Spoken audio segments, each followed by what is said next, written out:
muddo 7 bari oo socday imtixaanaadka dugsiyada sare ee puntland ayaa maanta waxay galeen ardaydu maadadii ugu dambeysay waxaana wajiyadooda ka muuqatay ardada farxad maadaama ay soo gaareen xilli ay ku rajaweynayeen Puntland TV oo booqday dugsiyada sare ee Gambool ayaa mikrofoonka la dhex qaaday qaar ka mid ah ardayda waxayna tilmaameen inay maanta dareemayaan farxad weyn inkastoo ay sheegeen in maadooyinka qaar ay adkaayeen runtii dareenkaygu markii imtixaankii bilaabanayay markaan ka baxayo oo dhamaaday maanta runtii waa dareen kala duwan maadooyinka qaarna way kala duwan qaybna way fududaayeen qaybna way adkaayeen imtixaan way xaalad walbana imtixaamada hore lama duwan anigu imtixaankan way la adag yahay ka wasaaradda ahaan kan arday ahaan markaan galay imtixaanada hore aan fiiriyay imtixaankan waa adkaa hadda inuu koobi karo waayo 12 sano oo wax soo baranayay oo qalin iyo buug aan watay oo subax walba hal saac school soo aadi maanta aan sidii karo waxaan agta jaamacadeed oo aan ka baxay secondary imtixaanka maalintaanu galeynay waxaan lahayn wajiye aad u faraxsan laakiin maanta waxay la tahay wajiyeedu sidoo hore way ka duwan yihiin xasooy run ahaantii maadooyinku aad bay u adkaayeen sidaas oo haddana niyo weli hamigaygu ma usan dhicin natiijo fiican baan rajaynaa insha Allah maxaa caqabada intii aad imtixaanka ku jirteen aad aragtay runtii wax caqabada ma aan arkin laakiin se imtixaanku xoogaa sidii sanadadii hore aad buu uga duwanaa ma ka jilicsanaa may uu adkaa imtixaanku sanadka maadooyinka dhan miya adkaa mise qayb ka mid ah maadooyinka qayb ka mid ah adkaa maadooyinka dhan ma sanadkeen kormeerihii iskuulka Gambool Yuusuf Suudi Cabdi ayaa faahfaahin ka bixiyay qaabka imtixaanku u socday wuxuuna sheegay in imtixaanku socdaysan jirin caqabado badan oo ay la kulmeen Soomaali ahaan waa kormeeraha guud ee dugsi xarunta boqol xarumood baa lagu galayaa Puntland imtixaanka xarunta Gambool secondary school oo aan hadda joogno imtixaankii maalintii ugu dambeysay ayuu taagan yahay maadadii ugu dambeysay oo business ayay ku jiraan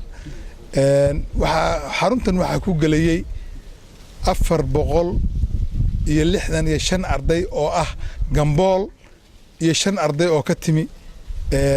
magaalada Taleex ka timi dugsiga Sare la yiraahdo alxamdulillah si fiican buu imtixaanku u furmay madaxweynahana furay haddana maalintii gabagabada ahayd way si fiican buu ugu dhamaaday ardadu waa arday diyaarsan oo habaysan hal iyo way iska jiraan laakiin ardadu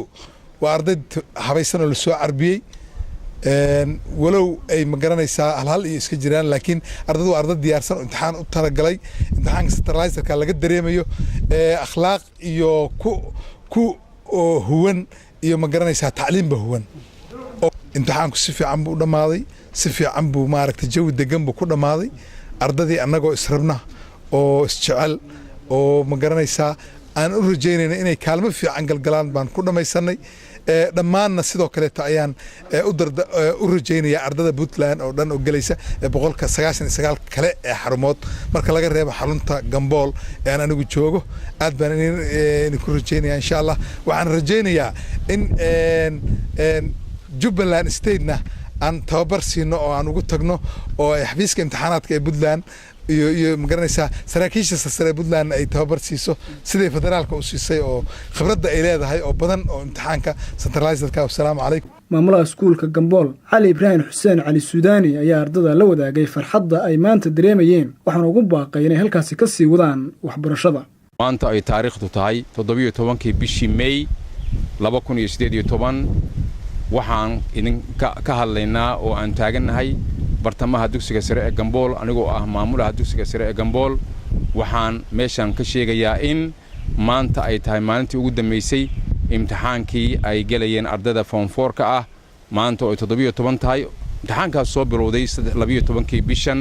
ayaa maanta soo gabagaboobay waxaan dareemaynaa inuu guul ku dhamaaday ardadii qaarkoodna way agsafayeen kuwana waa dareereen waxaan rajaynaynaa guul baan u rajaynaynaa